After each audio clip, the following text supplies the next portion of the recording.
So we're going to groom Zoe, and we've already started on the little boy dog. I'm going to get a towel for under my feet because I have a lot of water under my feet, so I'll be right back. And then the shampoo that I'm using is a highly concentrated shampoo Michael's going to get. It's called Green Groom, and I get it in the gallon. It's melon cucumber. You mix it like 1 in 32 parts. Did you shut it off? Yes, you want to start it over? No, just keep going. Start it again and don't hit that button. All you have to do is leave the red on. Yeah, I am.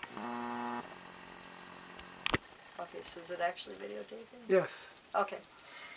So that's all you need, is just a thing of it. And then what I do is I mix it down about 1 in probably 30 parts in a spray bottle like this with a spray top. And I shake it out very regularly. And that's my shampoo. And so with Zoe, she has a really good coat. You can see that she's got some tear stains under here. And one of the things that we can do is actually take a little bit of hydrogen peroxide. We can dip the end of this, and I'm going to wrap it around my finger, and then I'm going to keep it out of her eye. And I'm going to take this, and I'm just going to rub it across where I see the eye stain at. Flip it to the other side. And then I'm going to work on that eye stain. I don't want to get the peroxide in her eye. You want to shut her eye, you can just put your hand over the eye and then work that a little bit into the coat. I've already scraped, don't push on their nose because they can't really breathe if you do that. And so what this hydrogen peroxide is going to do is just kind of clean up a little bit of that tear stain. It's not going to get all of it, and I'm certainly not going to mix it with borax like they recommend. I'm going to take some straight cotton, or some straight peroxide, and I'm going to run it right across these hairs under her chin. I'm not going to get it into her mouth. I'm just going to run it straight under these hairs. And I'm going to squeegee it in a little with my hands while her mouth is shut. So this is my way of kind of whitening. I'm going to do a little whitening in here. Some people will mix it with water. I'm not going to, and you want to make sure you don't squirt them in the eyeball with it. Is it going to hurt them if you get it in their hair? No, because you use peroxide in your mouth. This is the 3% hydrogen peroxide solution that you would use pretty much anywhere. And all I'm going to do is squish a little of that into the coat. And what that's going to do is act as a whitener. It's not a bleach, but it is a whitener. So I'm going to work that in a little bit. Now I'm going to start working in the shampoo. The thing is with the cotton coat, it doesn't easily absorb water. And when it does, it gets saturated. So she's still got dry areas in her coat, even though I've rinsed her with water. So I'm going to start again. Put a little bit of warm tap water in here. I want it warm to my wrist. I don't want it warm to my hand because the hand can tolerate a lot more heat than the wrist can, which any mother that's ever had a baby and did bottles back in the old-fashioned days knows. So I'm going to take it to wrist warmth, and then what I want to do is I want to get that coat under my hands like this. And hopefully you can see me doing this, and I'm going to actually squish this water through the coat. This is how I'm going to saturate this coat. If you don't do this, you're not going to get down to the skin level. And I'm going to do the same thing with her feet. I'm going to actually gently squish that water right through the coat until I can feel it's all the way down into the bottom layers. Now she's being a really good girl. And you don't want to leave them in the tub any longer than you have to because they can get chilled sitting here wet. So I'm going to just take that coat and I'm going to squish that water right in. I don't have to pull the hair to do it. And getting into this tail area is harder because we've got leaves and things stuck in the back part of her. She gets leaves stuck back there, but I want to get it wet. Unfortunately, I've got a pretty good squirter here. So, now I'm going to work some shampoo. I'm going to work that shampoo. The shampoo, unfortunately, is not warm. So I'm going to try and warm it up a little bit in my hand, and I may not be able to. But she says, that feels good. That feels pretty good. Yeah, I can handle that. She says, oh, that's nice. That's pretty nice.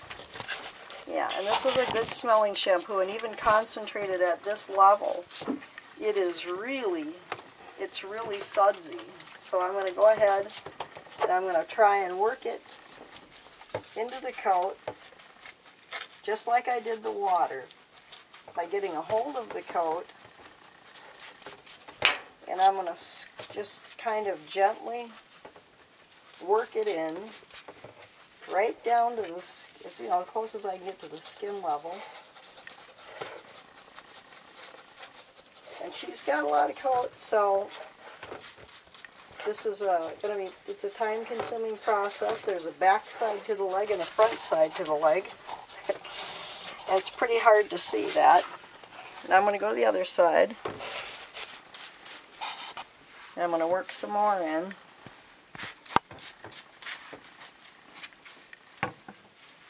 I'm going to do it two-handed because she has a really good coat.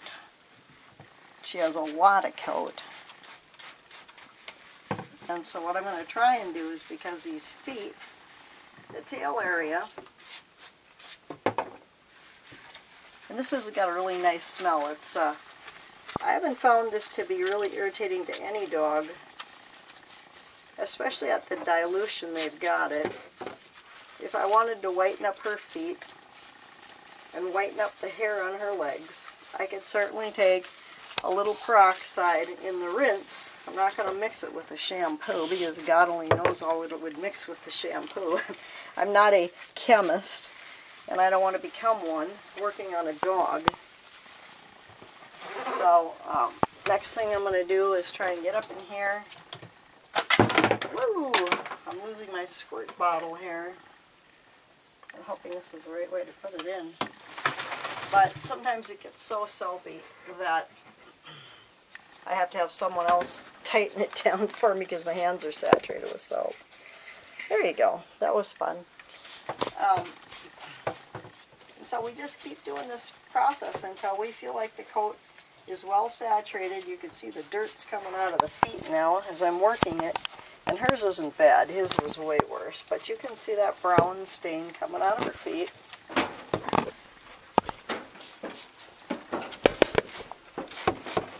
Poor hubby is trying to get that camera down here into the tub with me, and that's not any fun.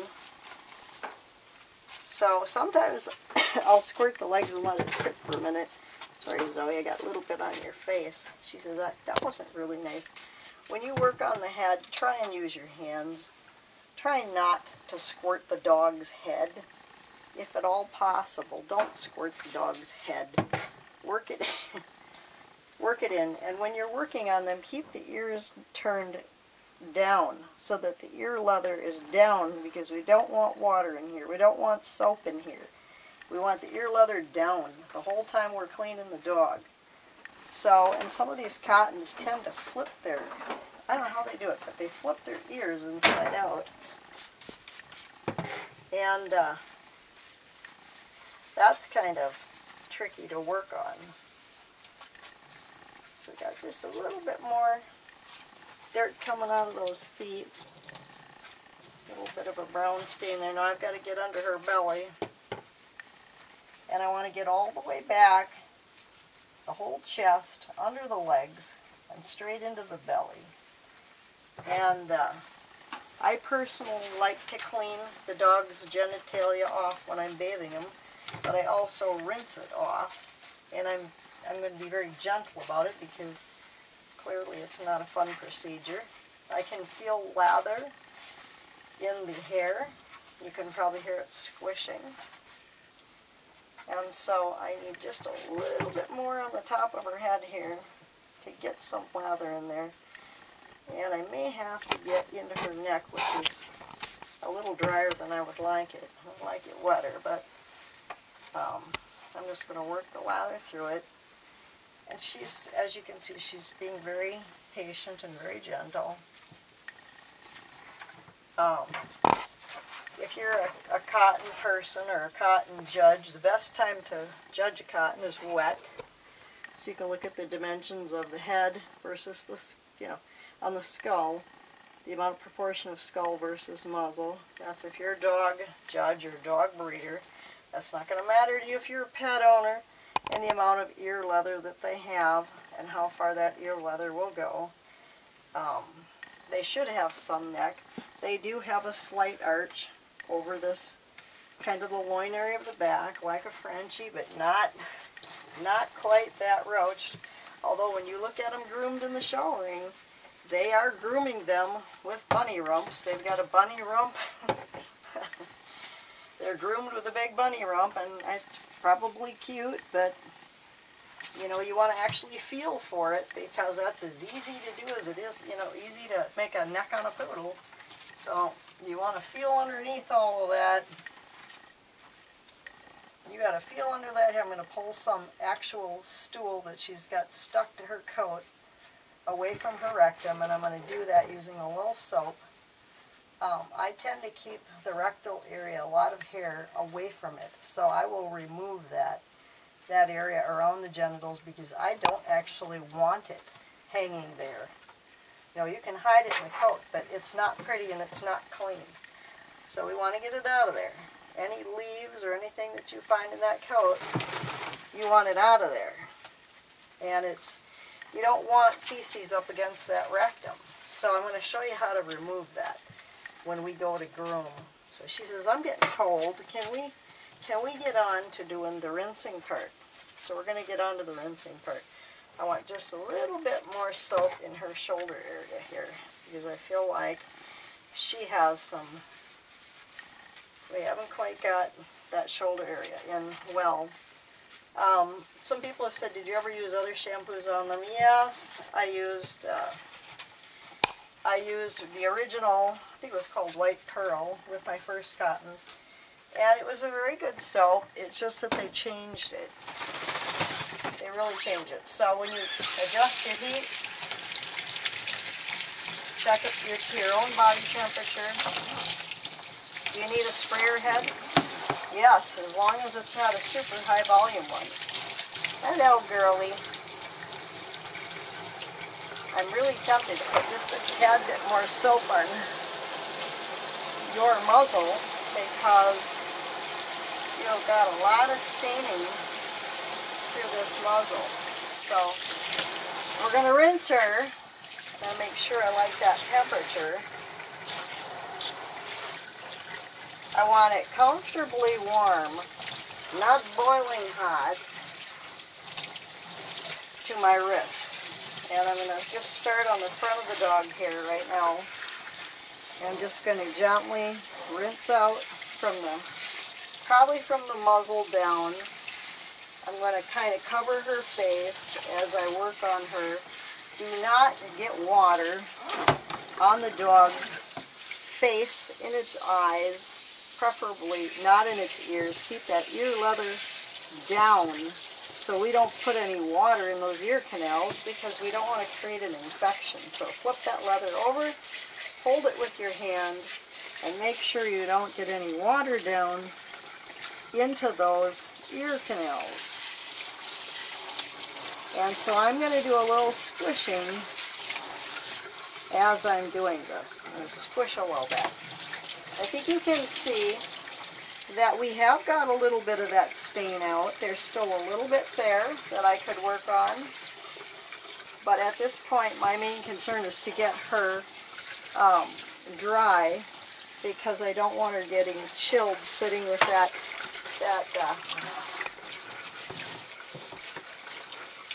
you know, as the shampoo and the water cool off. So I'm going to get down into this tail area.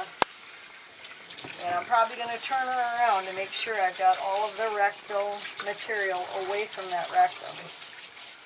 She's like, I don't really like you doing that, but she's being very gentle about it. It's not fun to have people playing with your rectum and removing, you know, stuff from it. So, as you can see, I'm going to work this really down through that coat, and then I'm going to get underneath that coat, and I'm going to continue to squish that soap out, just like I squished the water in. We're going to do the same thing, and you don't have to do it really rough. You just have to do it so that you've got it. I'm going to get under her belly, right down past her vulva. In case you don't know what that is, that's what they pee out of. And I want to get really well under this coat because I don't want any shampoo sitting in the dog's hair.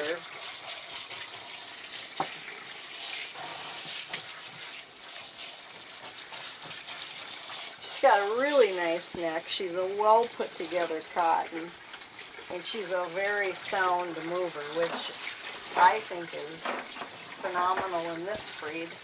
I think her head type is correct based on my understanding of the standard. In fact, both of these puppies are very sound movers, which surprised me because my first cottons were not. They were very Chippendale fronted.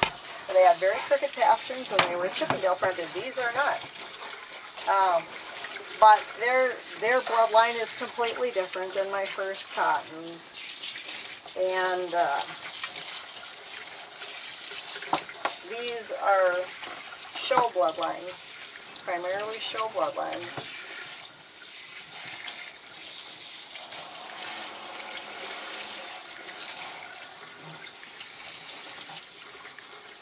Alright, so we make sure we don't have any crud coming out. I'm going to do one last quick rinse down on the muzzle and get anything out of there that we may have sitting there. I'm going to check it.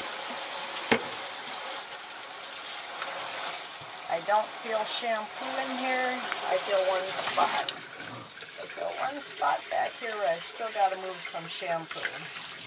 If it's still sudsy, I'm going to get it out of there, right down to the tail. And I get to clean me up a little. She says, oh, that was good, I'm done. I'm going to try just a little bit more peroxide on her eye stain. He said, I want out. I want out.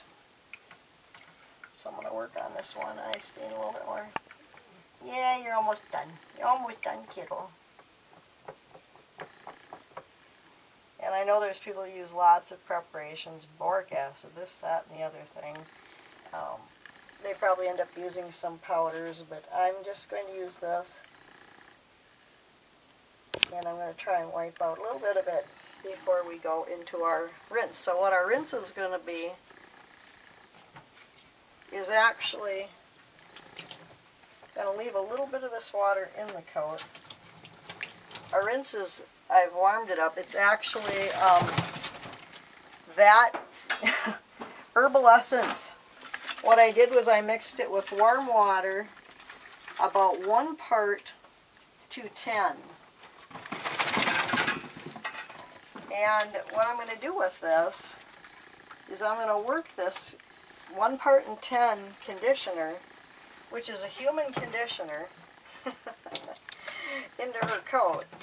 And why I'm going to do that is because I'm hoping that it's going to help me. It's not so thick that it's like difficult to manage, and it's not so thick that it's going to weigh the coat down. It's just enough and it's going to kind of slide through this coat anyway.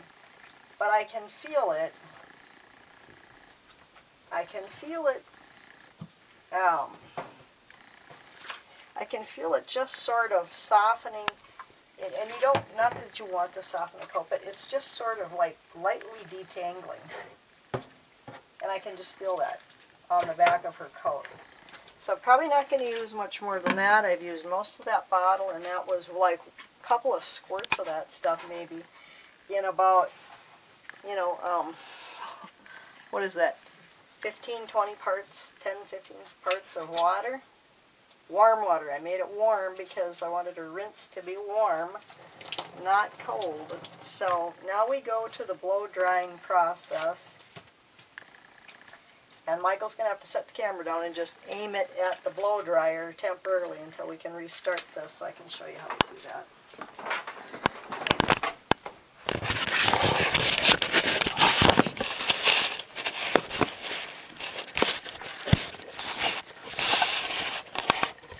I don't know if it's still running or not, but we're going to wrap her in a towel.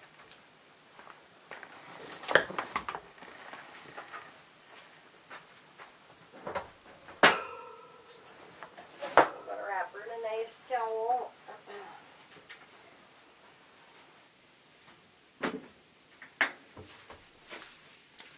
Okay, so Michael's got her wrapped in a towel. This is very noisy, so if you don't have a professional dryer, I've had 3 different types. I've had 2 types of Metro Air Force. I don't use cage dryers. I do not believe in cage dryers. And I wouldn't use a cage dryer. Now a lot of you might, and you're very happy with that. Good for you. I don't, and I won't. I'm just going to sort of gently. The idea is not to rub the coat back and forth. We don't want to break the hair shafts. Mostly we want to just tap dry. And you can squeeze the legs a little if you want, but we want to just sort of tap the dog dry as we can get it.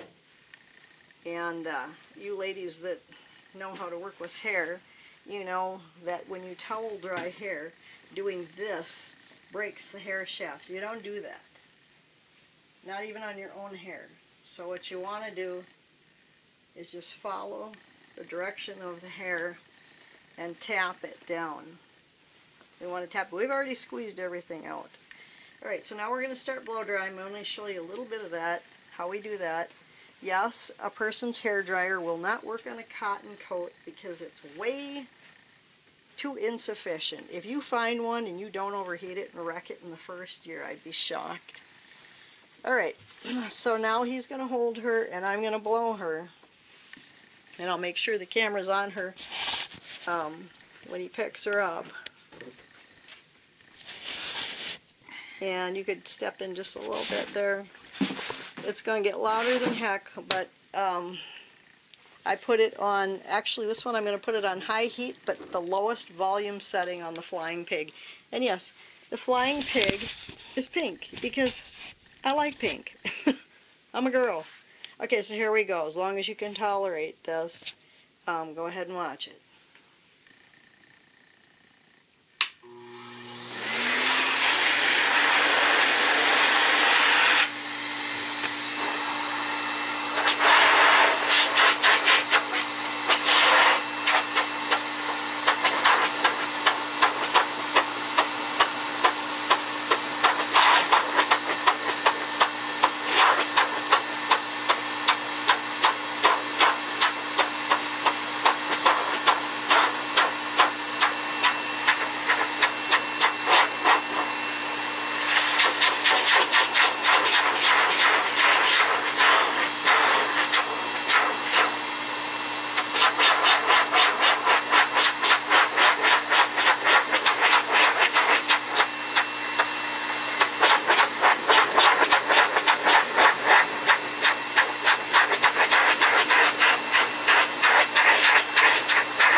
probably standing directly in front of it anyway. Probably.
Flying pig. Does this thing have a tightener? Right there. That's it. Okay. So yeah, it doesn't have a great tightener. The thing about blowing this coat is that this thing puts out a lot of force. It puts out a lot of air force.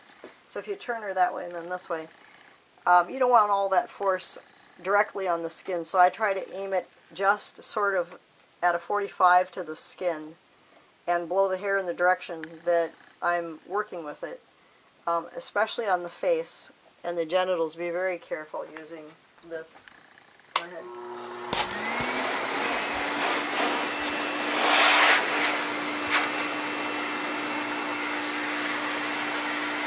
Can you shut off just for a second? The reason that I'm combing as I'm blowing is because the combing, which like with this pin brush, and it also reveals where all the mats are clearly, the combing helps to separate the hair so it dries faster. Okay? Use the comb. Otherwise you'll end up with a corded coolie.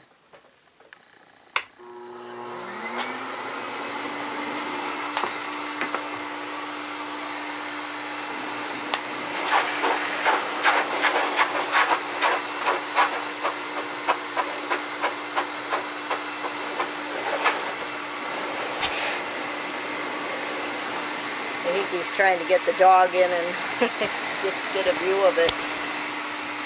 Alright, there we go.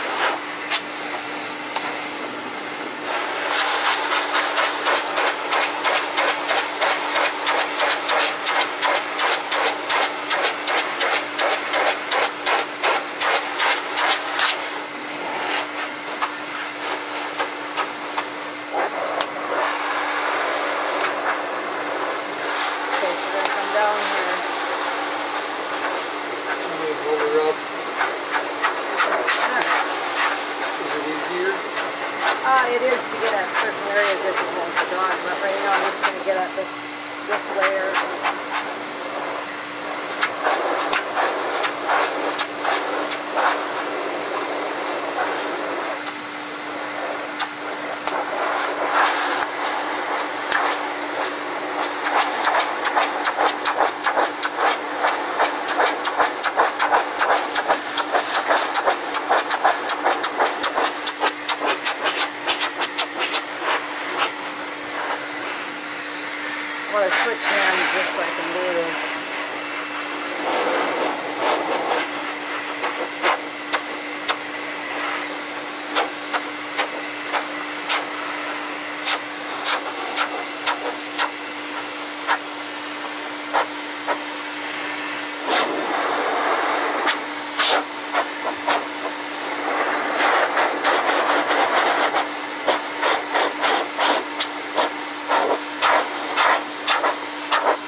to stand her up. I'm going to do a little of her rear.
So we're gonna do I'm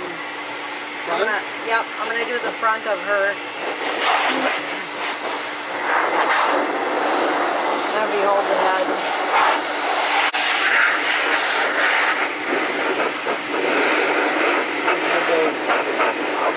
Your elbows in the camera. Oh, it's gonna be hard not to have my elbow in the camera. Anyway, we have some staining in here that I would want to put some peroxide into. If I were to re-shampoo this, I would put a little peroxide into this little stained area. She's got a lot of matting, which you can see. Those are mats. And then we're going to show you how to work through those mats. And that's not the fun part of this job.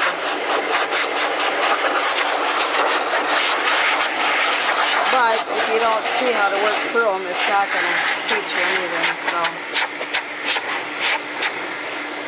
Alright, so I'm going to shut this off. We'll continue it when we get to the brushing.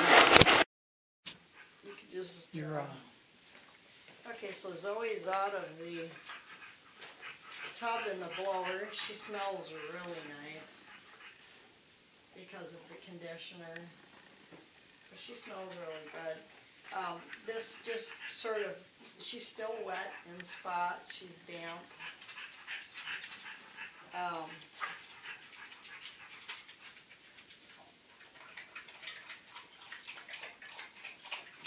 And it's pretty hard to see her eyes at the moment. But what we wanted to do, and probably once we get her down, we're going to lay her on her side, which a lot of dogs do not like. And we could shut that off for now. So she has some really big mats underneath. Her coat is actually that cottony feel. It's like soft cotton. So if you've ever smelled clean cotton, she smells like clean cotton. So I'm going to take it, I'm going to roll her on her side gently. And try that again. Down. Down. This is the hardest part for most dogs to get used to, is this down position. And you don't want tools under their heads while you're doing that. But I'm going to also grab, I don't need this big one, so I'm going to look for my little comb.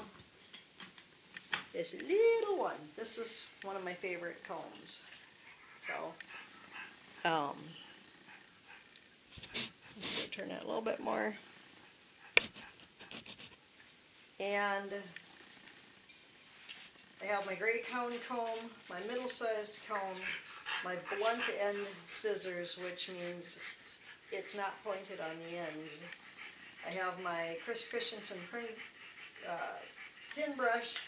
I have my spray that I made, and I'll tell you what the ingredients in that are later. This is a kind of a formula I'm working on. I haven't quite got there yet.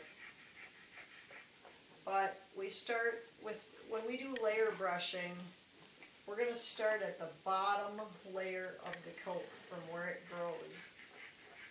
And I have to tell you, cottons are like,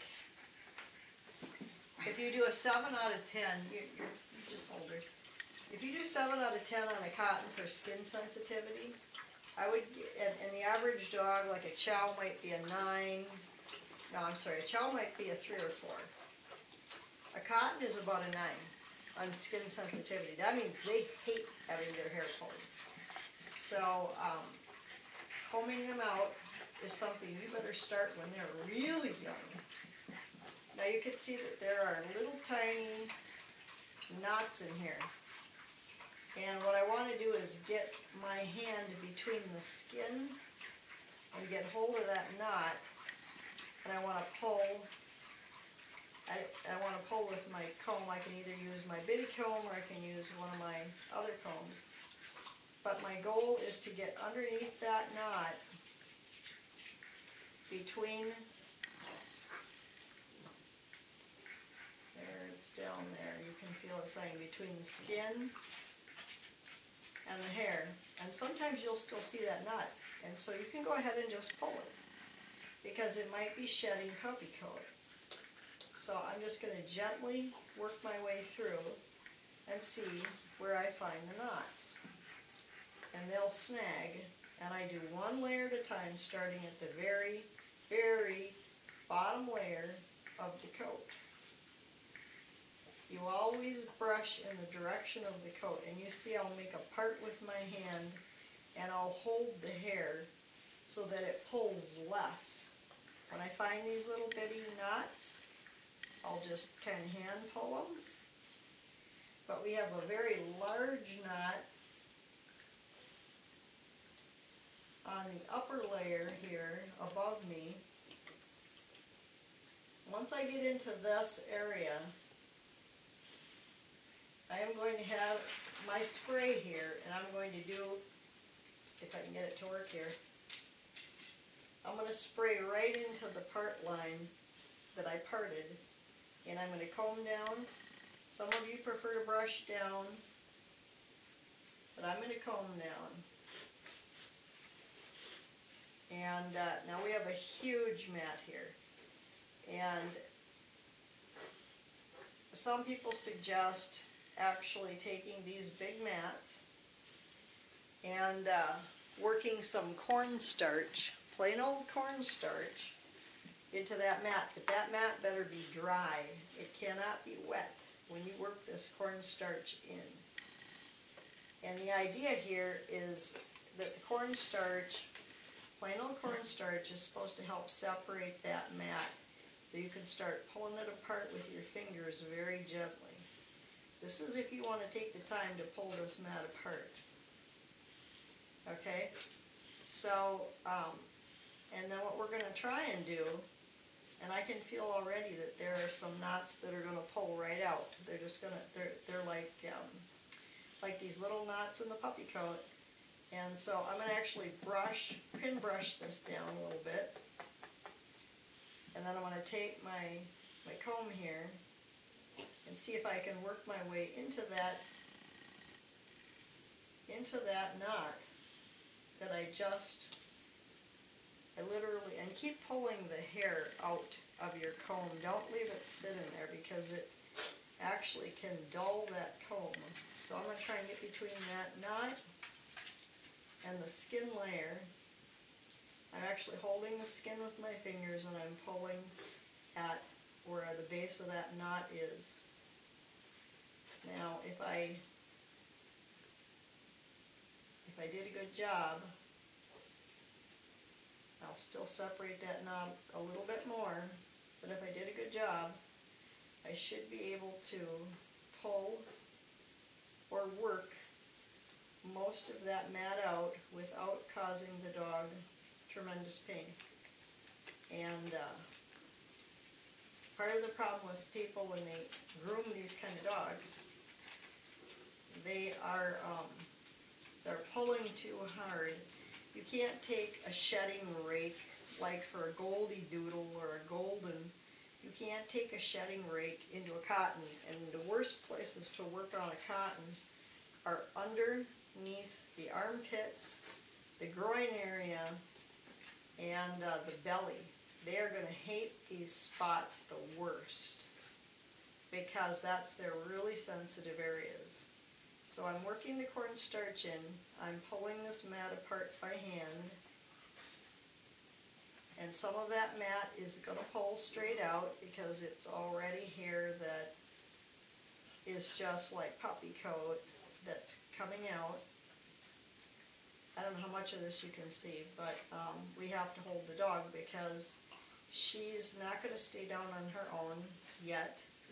She's not that well trained yet, but somebody did a lot of coat work on her before we got her because she does allow us to work on her coat.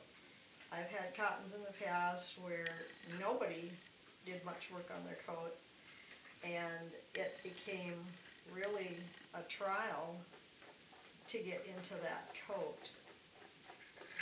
Alright, so I'm going to do just take my pen brush here. I can see a mat here. Shake up my spray, and I'm also going to go back into that layer above. This hair is really clean. She still has some foot stains, which a lot of people would use a coat whitener on, or they would use, you know, whatever their whitening technique is, that groomer. And if you're a professional groomer and you're watching this, you're probably going, I would never do that way. You have absolutely every right to put your suggestions in and say why you wouldn't do it this way, why you would do it another way. Whether it's a time saver or whether it's a Pain saver. A quick tip, it's going to be appreciated. I am going to put a little bit more cornstarch into this knot up here in her arm. And as you can see, it also makes a pretty decent whitener. And then I'm going to try and pull that mat apart that I'm seeing on her leg. And this has to be done very carefully too because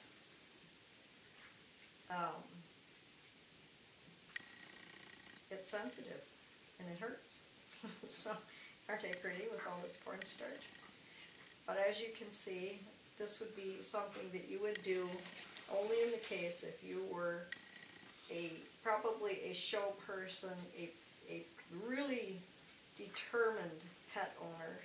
Most pet owners will not work to this degree on a dog. They will not do it because they don't want to go through this kind of coat work. And I have a chair, by the way, I have a stool.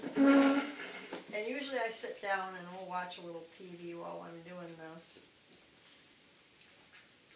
She knows where the mats are too. She can feel them. And she's like, I don't like it. And once in a while they'll if you get too close to a painful area, they'll take a nip at you. You could muzzle them with a safe muzzle like a groomer would do if you wanted to do comb outs regularly. Or you have to learn to be very patient and slow at doing comb outs. Zoe? Yeah, she's not happy about having the mats pulled. And especially on her legs, she wants to get down and play with the other dogs because they're all having chew time and she's not. But you could see where it's going to take these mats and it's actually going to help separate and pull them. She says, I need a little doggy break. She says, I can't breathe. I need a little doggy break. A little doggy break. So I'm just going to pull some of those mats apart. Michael's pulled them apart, not using cornstarch. I think that takes longer. Now, if you get really desperate and you're in a big mat and you're going, I can't deal with this mat, and my dog, I don't have someone to handle, you know, you're going to need someone to help you with the dog, but you say, I can't deal with this mat, then your only other choice is probably going to be to cut the mat. And when you cut a mat, like say if I was to take this mat right here, rather than work it out, you get your scissors under that mat, under the mat and between the skin, and you cut it. You literally cut that mat, and you may have to cut up to 2 or 3 sections on it, but you don't want that scissors in the skin. You don't want it there. So you got to get your fingers down there to know what you're cutting. If you're going to cut through a mat, you better know where that skin is and where that scissors is. And when you cut through it, in this case it would be easier to cornstarch through it. What it's going to do is it's going to separate the mat into pieces. You can cut maybe a mat into about 3 pieces and probably comb most of it out just by cutting through it, because it's going to separate it. It's going to separate the hairs, but you are going to lose the coat in that spot. So if you're a show person, you're going, yeah, like heck, I'm going to do that. But there are times that, you know, for time reasons or for whatever reasons, you don't want to mess with that mat. You just don't want to sit and mess with it. I'm going to have to get some more cornstarch, but you'll get that worked into that coat. And she's like, I don't like to be held like this. But wait, but this is another option. If you have a dog, and she's just mad because she's not getting to do playtime with them. What happens when you put some spray into this?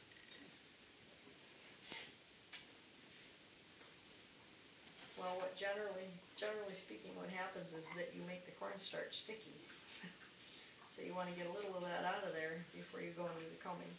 We've got another little mat right here, which is the other thing I do with mats is I will take the top of the comb, get it into the center of the mat, I'll hold the mat against the skin, and I'll pull so that I break the mat with the comb. But you've got to have a good hold of that mat at the skin level and be able to work it into that mat so that you can break that mat. So that's something you could do on maybe a smaller mat. Now you've just watched me work through 2 pretty significant mats. Is there other ways to do it? Probably.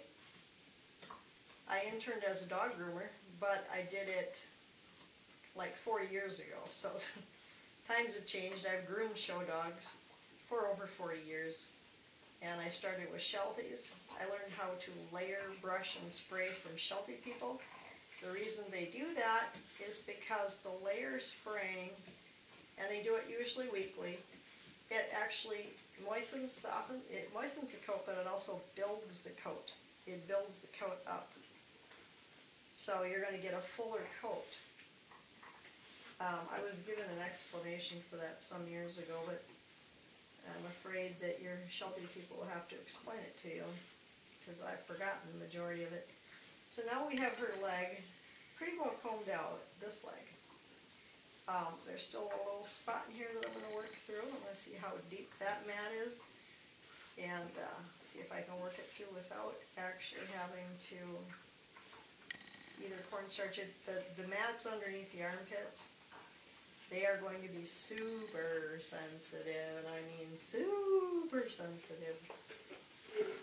She wants to get up for a minute, but we're still holding her down. It's all right, Zoe. She said, let me breathe. You want to hold her shoulder, maybe? Well, you're working on it. So, but you can see how, except for I'm coughing from the crazy cornstarch. She says, I don't like that. Use the pin brush. Fine, I'll use the pin brush. Don't like it on my feet. Don't touch my feet. With cottons, I do not like, and you're allowed, by the way, to trim the bottoms of the feet. She doesn't like that better, so maybe we'll go here. Okay, then when she bites you. If she bites at me, then I will bite her back. It's okay, though. So you have all this furry hair, sticking out between the toes.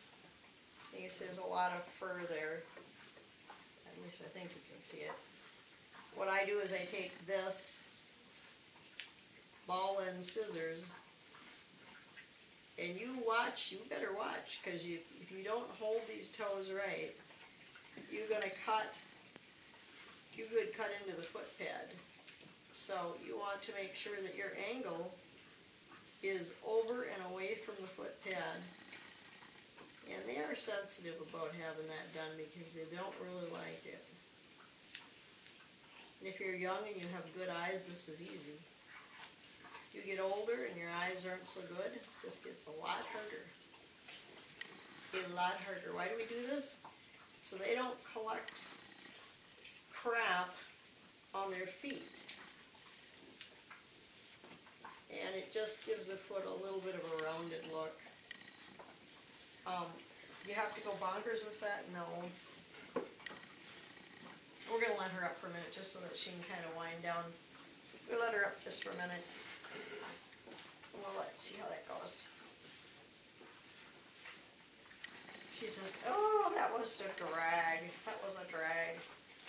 But the other hair I cut away, and a lot of breeders would probably not agree with that. We could put a top knot in her. It'd be better if they were put away without their chews so that she doesn't feel she's getting left out of the chew time. Justin? Sit still, so. Justin.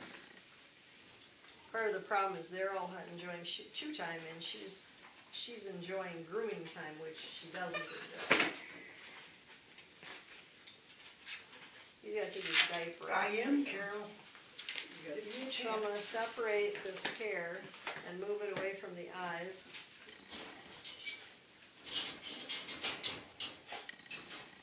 And then you can see her face. And we can part that hair, or we can spray it and part it. Zozo! So you can see that the stain under the eyes is better. I hope you can see it. But what I do is I like to take and remove a little bit of that hair right up under that eye where that tear stain develops. I get that hair out of there because it's not poking them right in the eyeball anymore. That hair actually tends to poke them in the eye. You don't have to remove the eyelashes or anything else. We just want to take away this real pokey hair. We use this to do it. And then we just, we can comb out that mustache a little bit. I think it did whiten it a little bit. It's still stained, but it's better than it was. It's not perfect, but it was better than it was. And you can kind of see her face. If you want to hold the camera, you can. It's perfect. That's perfect. Okay, so that is how, essentially,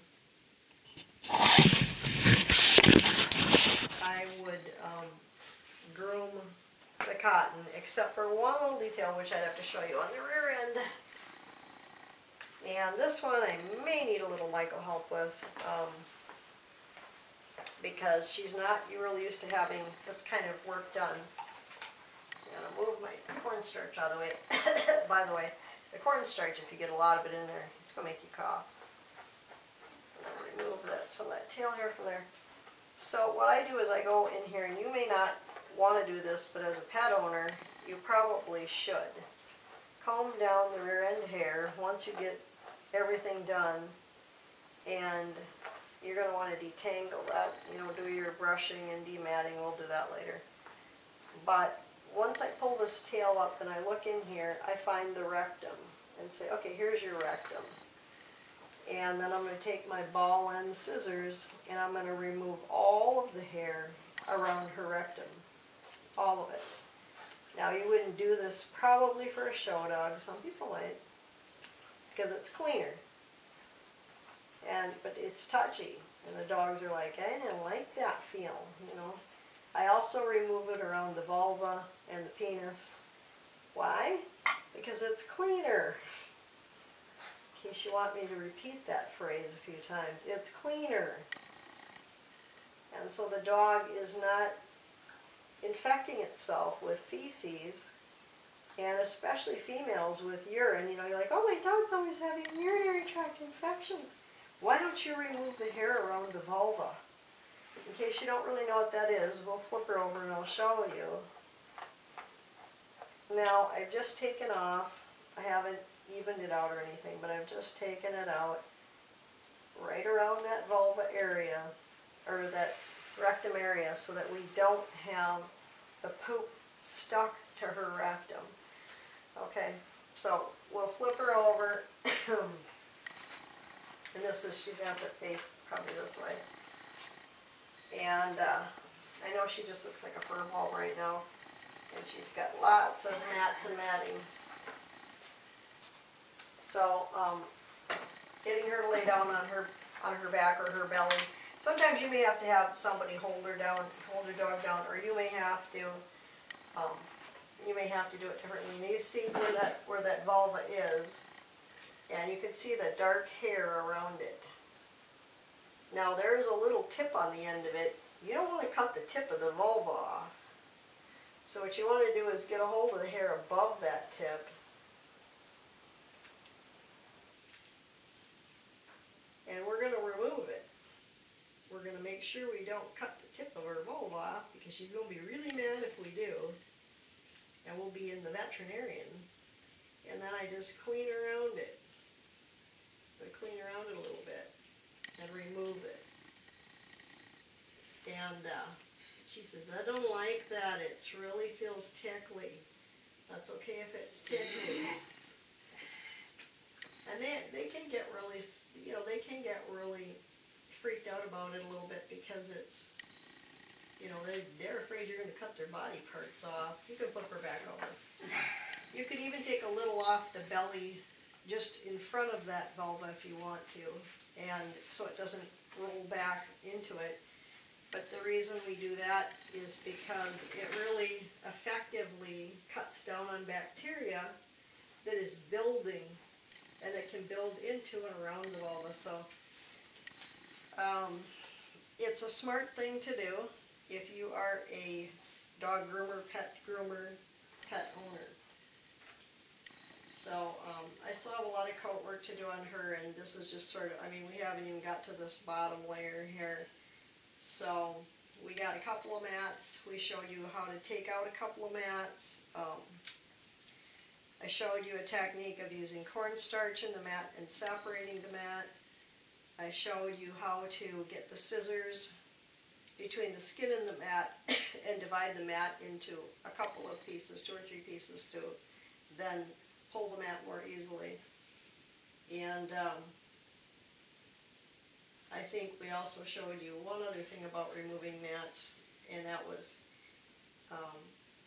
how to do it with a brush and a comb. And the layer spraying, I'm going to do this one more time for people that weren't paying attention. The layer spraying is really critical. I'm going to lay her down. Sometimes I tend to body lay down on them just so that they know I want them to be down. Now this all looks super nice. It looks super layered. It's not really, because when we get down under here, we go down to that bottom layer, whether you're using your pin brush or whether you're using something else.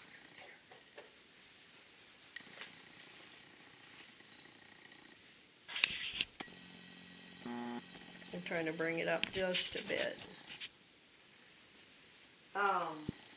To do that layer, I'm going to go into that layer, because we do have mats in that layer. And I am going to brush into that layer a little bit first, because I want to soften it up a bit. I want to find out where those mats are sitting specifically. I think you can kind of see them, maybe. If we got up real close, you could probably see them. These mats, I think I'm going to, I could either cut through them, cornstarch through them. and I'm running out of cornstarch, but that's okay. So I'm going to kind of cornstarch these two mats.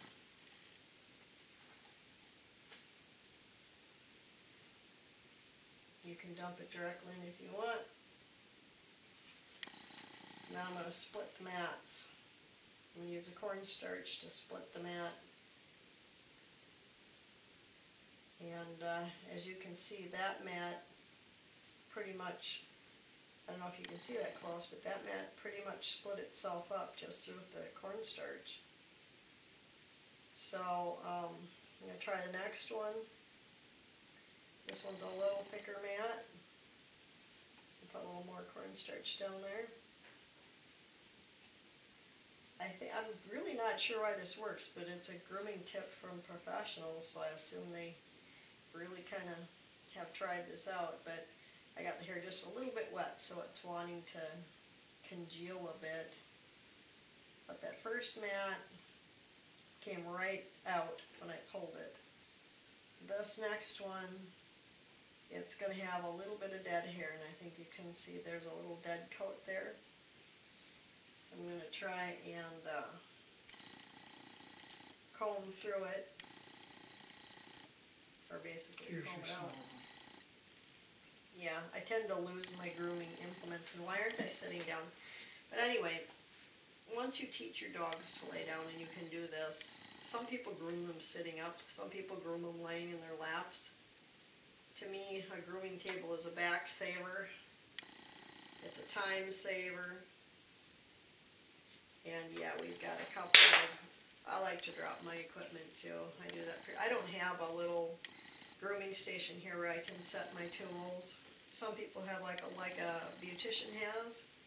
They got a real nice grooming station. They can just kind of set their tools down inside that and pull them and use them as they need them. I don't have something like that. In case one of you actually feels sorry for me, you can send me one. You would have to either sit on a tray next to me. I actually do have a tray that I could pull over, and that one hurt a little bit because I had to pull that mat. But the trick is to get into the mats. If you really want this coat, you go, I don't want to cut my dog down and have it go to the dog groomer and get shaved. They look so ugly like that. They look just like any kind of a white fuzzy dog. I don't like it. If you want to do this yourself, this is what you're going to be doing. This is the process that you're going to be going through. Yeah, you're going to do it every week. So I think someone who does this, I'm going to get a hold of this one and pull it with my comb. Someone who does this will come out and comb through your dog's hair. The minimum price for doing this is about $60 an hour. And you can see it's worth every penny. It's worth every penny of what they're charging you, because otherwise you will spend hours doing this. If you have more than one cotton, you may spend hours doing this. So, and there are probably lots of tips and tricks that I don't know about grooming. And I'm not a professional dog handler, and I did not work with many toy breeds. So, and I admit that I didn't work with a lot of toy breeds. I had Pomeranians, but they were, compared to Cottons, they were tough little dogs. She says, I don't like my feet combed. So, I'm trying to get through this a little bit quicker, but we've got a big, giant-sized knot right here. And somebody said, what is your formula on your spray? So I've been working with 3 different formulas that are homemade. The first one I tried was a combination of glycerin. It was like 2 teaspoons of glycerin, 2 teaspoons of aloe gel, and it's clear aloe gel, like kind of like you'd buy at Target maybe, or for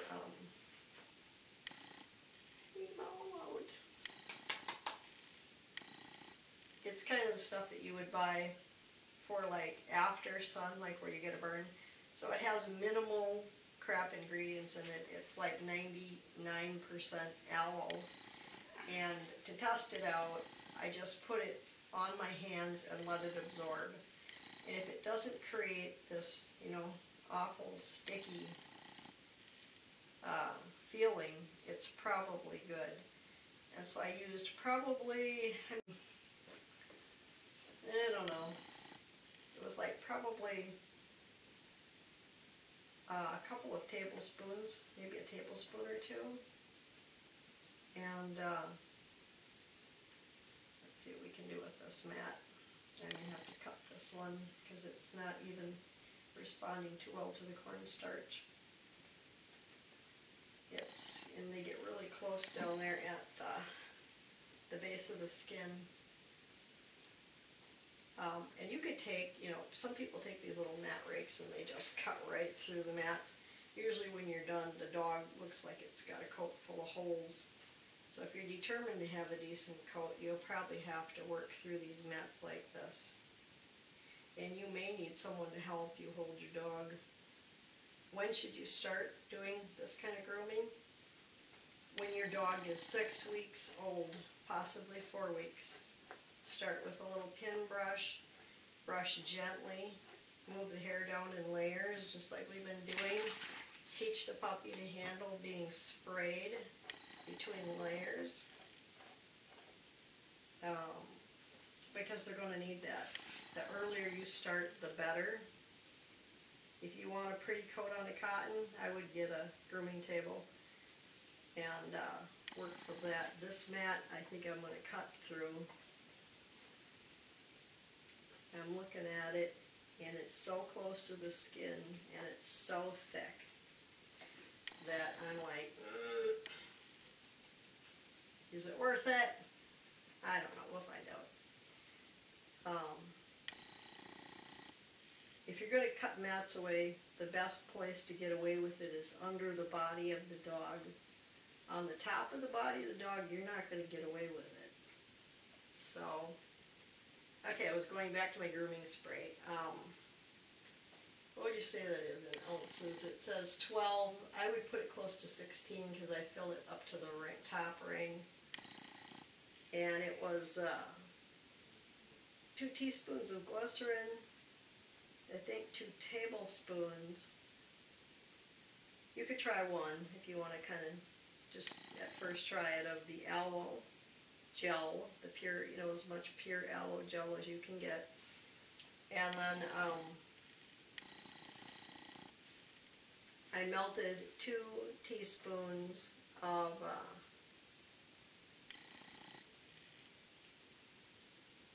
coconut oil, and I think this is actually puppy coat coming out here, but I think it was 2 teaspoons of coconut oil, and then I added a few drops of essential oil. I don't recommend that you use essential oils unless you know what you're doing with them, but I think I put in about 5 drops of a very high quality Lang Lang, and probably 5 drops of lavender, and just a few drops of Roman chamomile. That was my mix. I mixed that in with those first ingredients, and then I added the rest of it. Once I got the melted coconut oil in there, I added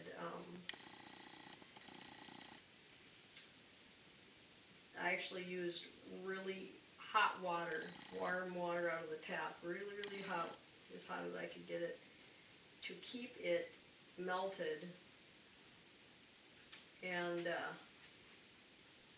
then I shook it all up and sprayed it on, and it's working good. I tried the first batch with apple cider vinegar based on a recommendation.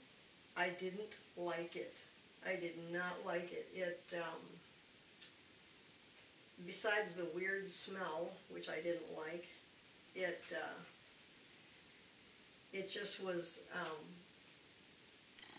it tended to want to turn the coat kind of that brown stainy apple cider color. It's supposed to be good for hair. In this case, I think no. Someone else suggested witch hazel. I contemplated that witch hazel because, you know, they all have a certain amount of alcohol content. And I thought about it and I decided I didn't want to do the witch hazel. I felt like it was probably not going to be conducive for what I was trying to do. Alright, so we're going to try and pull out some of this mat that I've just cut into. I've cut 3 spots into this mat. Yeah, she didn't like that. That's because I'm not really holding her hair too well here. I'm not doing a good job at holding her hair. And some of this mat is going to be hand pulled. I think this is actually some puppy coat that's coming through. A lot of people give up on working on their cottons because either they're alone or they get bit by the dog. They don't have a muzzle, they don't have a grooming table, they don't have the time. If you take your dog to, you know, like a PetSmart and say, can you comb my dog out? They'll probably laugh at you if you have a cotton, a Bichon or anything like that and it's matted. Or they'll say, you know, if you find someone willing to do it, they're going to charge you a small fortune. So it's better that if you're going to do this, you do it every week, and you get your dog used to it, you get proficient at it, and you plan to do this. Alright, so I'm going to shut this video off and I'm going to continue working on the dog because I'm not really sure it's up close enough to see everything. Anyway, we're going to give her a little break before we hit any more mats.